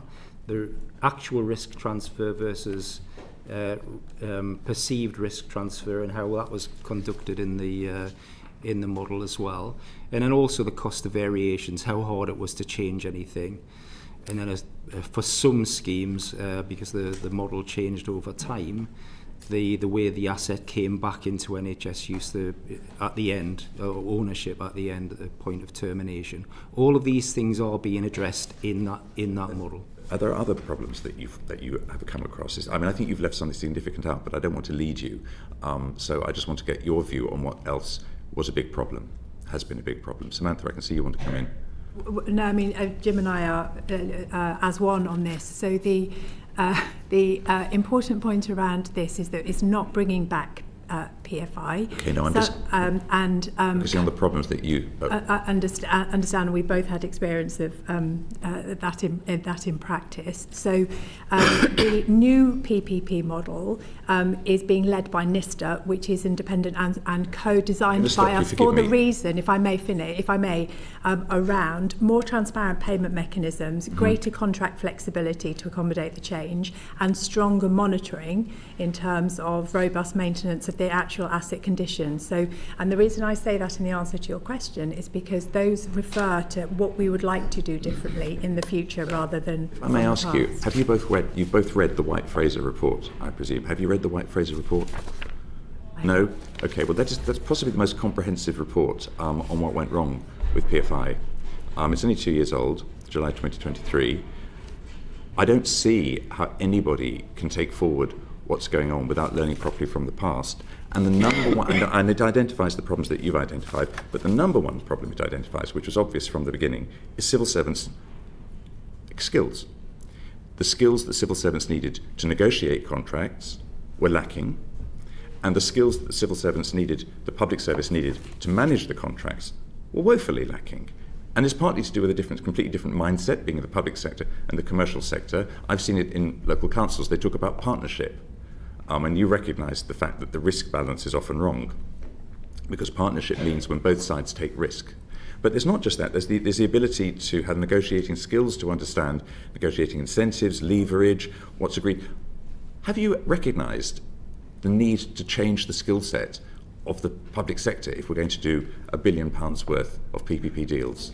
My reference to NISTA was for precisely that point, which is developing these schemes, negotiating these schemes require, as you rightly say, a different skill set, which is why private sector expertise is being harnessed through the NISTA programme and the development in the future to ensure that those people who are designing those schemes and responsible for the negotiation of them take skill sets from lots of different places, which is why I was referencing NISTA. So it is taking that into account. It is a very different skill set. So are you saying that we're getting private sector people in to train up the civil servants in negotiating, or are we going to be doing what we previously did, was effectively took advice from the private sector, all the time while we negotiated, and inevitably they will be acting in different fora for the very people we're negotiating with. So are you training up, are you raising the skills of the civil servants so they're able to do this on their own, or are you going to be using lots of lawyers and people from outside to be alongside them?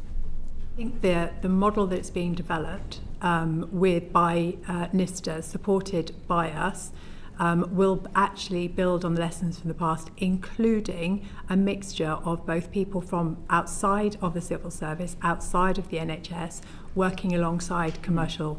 And so I'm very happy to come back as it is developed over the next year or so in terms of what does that look like and what is the skill set and how does it actually work together as we go through. I'm very happy to do so. I think my other observation is that in the time that's passed since PFI was introduced, the skills and capability of the system have changed, and there are probably, I suspect we can go back and check, but there will be more people in commercial functions now in the department and in NHS England than there were before, so we want to bring those together. And also, and in the spirit of, you're right, Ben, to make sure that we do not repeat past mistakes. At the same time, even today and in recent years, we have seen private investment models, whether that's lift schemes in England or whether that's a mutual investment model in Wales, which have passed without controversy, which have not hit the headlines, and have not seen people with placards outside saying no to lift or no to MIM because it's gone well. But it's gone well. Isn't there a difference between, it's a very important point you make, and I appreciate you making it, and I felt you might. Isn't there a big difference between building something on time, which is meeting a political imperative, and seeing over the years to come what happens, whether there are problems, how they are dealt with, whether the civil servants have actually contracted effectively, whether we end up paying 100% more than we expected to pay? Isn't it too soon? We can judge MIMS and LIFT, yes, they delivered the projects on time, but we can't judge whether they were a success over decades, the way we have now been able to do with the PFI. So I think in terms of how we're thinking about particularly the PPPs on neighbourhood health, there are definitely things at the forefront of our mind. One is making sure you've got simple and transparent payment mechanisms. The other is making sure that contract flexibility is built in to make sure we've got accommodation changes. And then also the monitoring to make sure we've got robust maintenance of asset conditions and to make sure that, unlike some other models, the state has the asset. The other good thing, and this is the nicest thing I'll say about the Treasury today, the other good thing about the way the Treasury has set up the approach we're taking to the financing of neighbourhood health is that they have chosen to do public investment in this project alongside the private investment model so that we can, in real time, look with a like-for-like comparison at what's been most effective. Has one been more cost-effective than the other? Has one developed better quality than the other?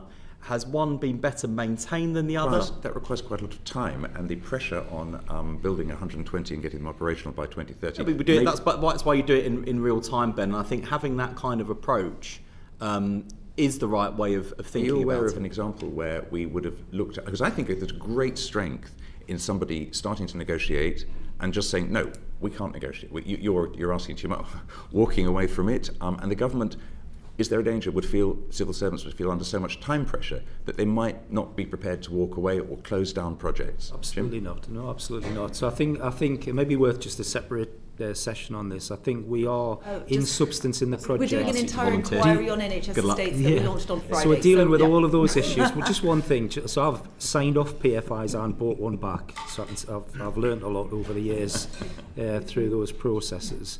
The evidence does, though, suggest that PFI schemes in the NHS generally produce better maintained assets in the long term. So they've generally outperformed the NHS. If you spent the same amount on the, I mean, forgive me for coming back on that, but if you had spent the same amount of money as a PFI scheme cost to maintain, there's a long answer to that. Simply within the public sector, within public sector, if you'd actually been able to make the money available to keep hospitals properly maintained over a number of years, that would be the comparator that you'd need to use. I think it's a wholly unjustifiable statement to make. My last very quick question: are the ICBs going to be negotiating and managing these contracts? Yes or no? The PPPs, are they going to be negotiated and managed by ICBs, and if so, will they be Not trained? in my view, no. There'll be Sorry, we need to move on. Danny Beals. Thank you very much. Thank you, Secretary of State. In our 1,000 Critical Days inquiry earlier this year, we looked at one aspect around vaccinations in infancy. These remain below national coverage goals. There's significant disparities by region and by demographic group, which don't seem to be closing. Coverage of preschool immunisations has been declining since 2012, and rates in the UK are lower than Japan, France, Australia, Germany and Denmark. 2023-24 found that coverage had decreased in 14 vaccine coverage measures, and no measures met the WHO 95% target, which used to be an NHS target but was removed from planning guidance in 2025-2026. What's going wrong? It's a mixed picture on vaccination. That doesn't sound very mixed. It sounds quite... Well, look, if we take where we've been ahead of this winter, so we delivered over 17 million flu vaccines for this season, which is 170,000 more than this time last year. 60,000 more NHS staff than last year are also getting their jab. We're on track to deliver the 5 percentage point increase in flu vaccine uptake in healthcare workers, which we set out in our urgent and emergency care plan. On school immunisation, the levels are broadly the same as they were last year and slightly better in some cases, and schools with low uptake will be followed up by second visits this week before schools break for Christmas. On the RSV vaccine, almost 68% of 75 to 79-year-olds have been protected against RSV, and we're on track to deliver the 70% target by the end of March, as set out in the UEC plan. On the 2,500 more GPs and the modernised GP appointment bookings are helping with that, but there's more to do. So, I mean, you described some positives. I mean, some of those statistics are quite low metrics, well below kind of 95%. Oh, look, I mean, just on that, Danny, just to put all of those positive numbers in context, we are not back to where we were in terms of pre-pandemic levels, and that is the kind of the initial bar we've got to set ourselves. So, I kind of report progress without wanting to sound defensive or complacent, because your central challenge is absolutely the right one. The government restate the 95% vaccine uptake rate in planning guidance. Was it right to remove that target, bearing in mind where we are and where we've slipped to? Well, I think regardless of whether it is in the medium-term planning framework, we need to give this the specific focus it requires and make sure that we've got resourcing, because in health visiting numbers, for example, we've seen a 45% decrease over the best part of a decade, and those sorts of things do have an impact. What we are doing is to make sure we're improving, is starting in those areas and with those patient groups where we have the biggest challenge. So the 12 pilots we're running with health visitors from mid-January will be with families who have the most barriers, including everything from ability to travel, language difficulties, vaccine hesitancy. The pilots are very positive, and we heard the real role of health visiting. I guess we also heard that those pilots are quite slow. Sort of very few areas, potentially take another 12 months, if not longer, in terms of reaching kind of national level impact. Just turning, you rightly mentioned resourcing.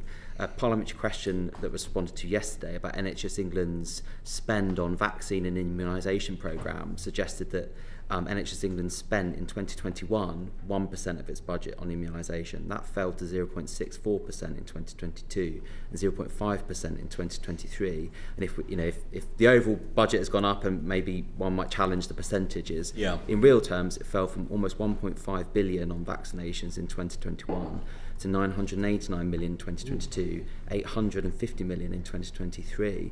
That's lower in percentage and real terms than 2020, 2021.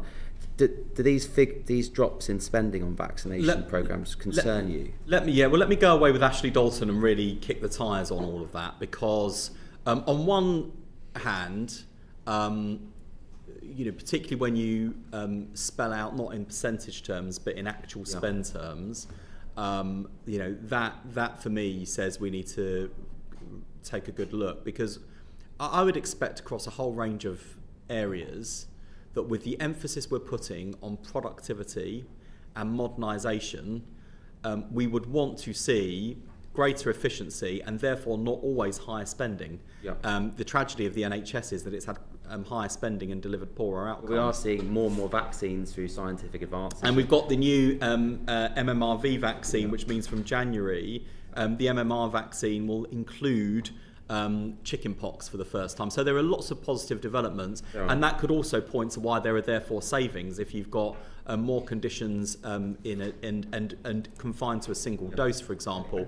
But I will go and kick the tyres on that, because I think that is a fair question and a fair challenge to ask us. I welcome that, Secretary. Thank you. And as part of kicking the tyres, I guess we've just outlined that. So we've seen falling spend, we've seen falling rates in many categories of vaccination. More outbreaks has been reported in the press amongst children. One might say that points that the 2023 NHS England vaccination strategy has not worked. Unless it predicted, and that was the strategy, which I hoped it wasn't. No. So as part of kicking the tyres, I hope we might consider updating the national strategy for vaccination. I think you ask a fair set of questions, and we'll go away and look at that in detail and come back to Another issue the committee looked at this year was dentistry, and there was big announcements yesterday about kind of overhauling the dentistry system, described as a major overhaul, and certainly there were very welcome changes in there around prioritising the patients most at need.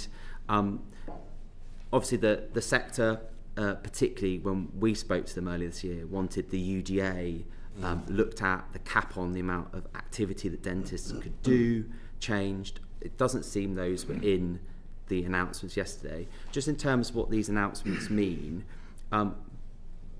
is your sense that this is the end of dentistry reform in this Parliament, or is there more to come? No, it's definitely not the end.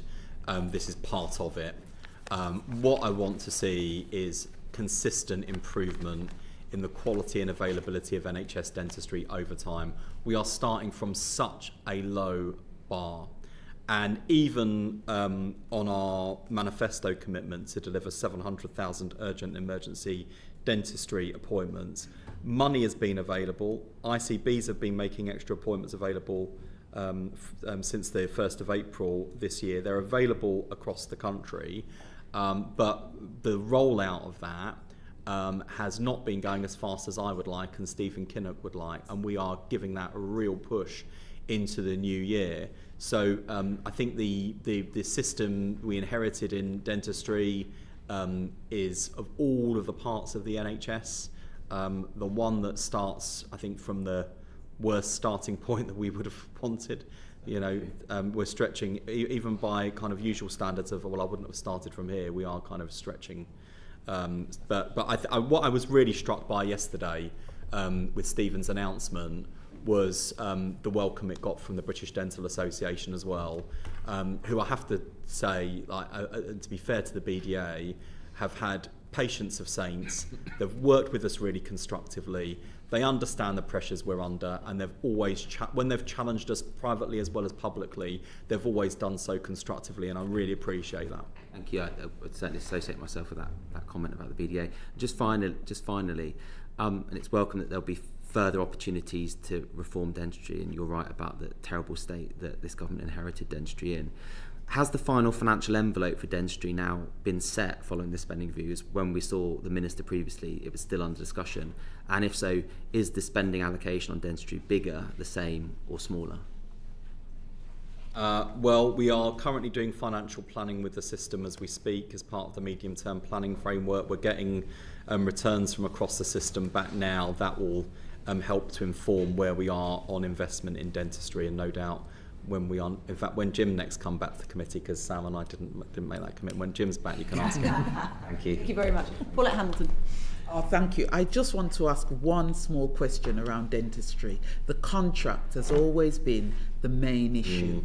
What is being done to address the contract that has been the problem from day one?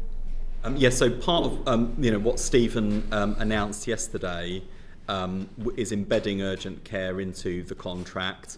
But I think we're realistic that contract reform is going to be an ongoing process. And look, there are lots of, you've heard me say before, there are lots of problems in the NHS which are not about money and are about modernisation and getting more bang for the buck that's going in and changing the way we do things. In dentistry, I would accept that this is also a money challenge as well. And we're going as hard and fast as we can with the resources that we have, and recognising that we've done relatively well out of the Treasury compared to other government departments, and the Treasury is doing as much as they can given the personal priority the Chancellor attaches to the NHS. But even within that constraint, we are not able to spend our way out of the challenge as quickly as we would like. Thank you, Wes. Right, now my substantive question is around winter pressures. Now, I always ask about this, so I might bring Jim in to give you time to get some water. Wes, regarding winter pressures, the NHS has been preparing for winter pressures even earlier when we had reports come to the committee than even last year. In your plans, how have your plans for this year been changed based on your experience from previous years? So even though we've prepared earlier, the plans you've looked at, you've tried to change, what has actually changed? Because we're still having this major problem this time of the year. Yeah. First of all, there's a point about what's the future of urgent care? How does the NHS manage winters routinely without having this big sort of pressure every year? And I think we're going to take some time early in the new year, as soon as we can after peak winter, to try and get our plans together about what this should look like in the future. So we'll get out of this habit of accepting that it's a terrible drama for a couple of months over winter, and it's sort of baked into how we work. So first point, we'll come back at a point in time when we're able to talk about that more fully. This year it's been much more locally driven, so less kind of central control and submissions, etc. So the national team working with local colleagues in the summer to start thinking about what the plans look like, and materially, on your point, anticipating where there would be problems and getting ahead of, so what would you do then? What happens then when place A falls over, when ambulance handovers stretch out to a certain point, when Cat 2 response runs out to a certain point? Actually, what happens? Who's going to do what when?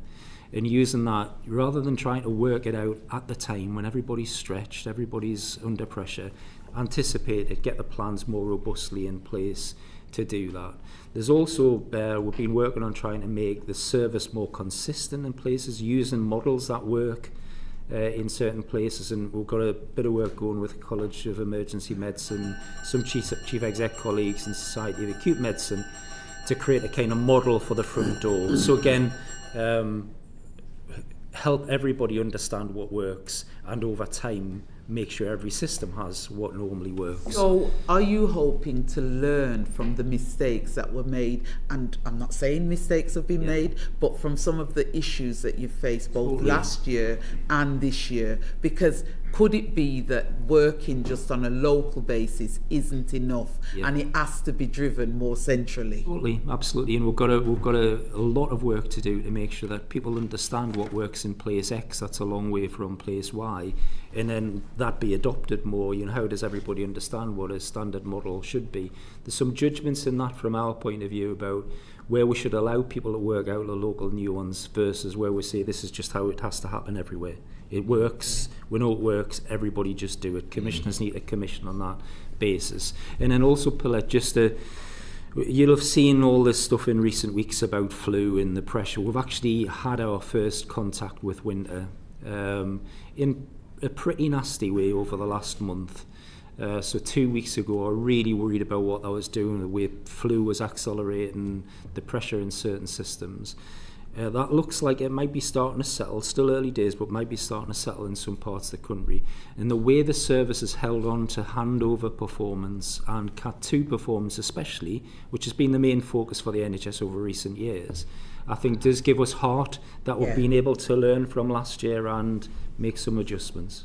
I'm going to have to stop you. I've got 1 minute and I need to get this in. It's about vaccine hesitancy. I was a nurse for many, many years, as everybody knows. But the big issue is around the health professionals, allied professionals and others that are not taking the vaccines. Has the time come where everybody needs to wear masks to protect patients?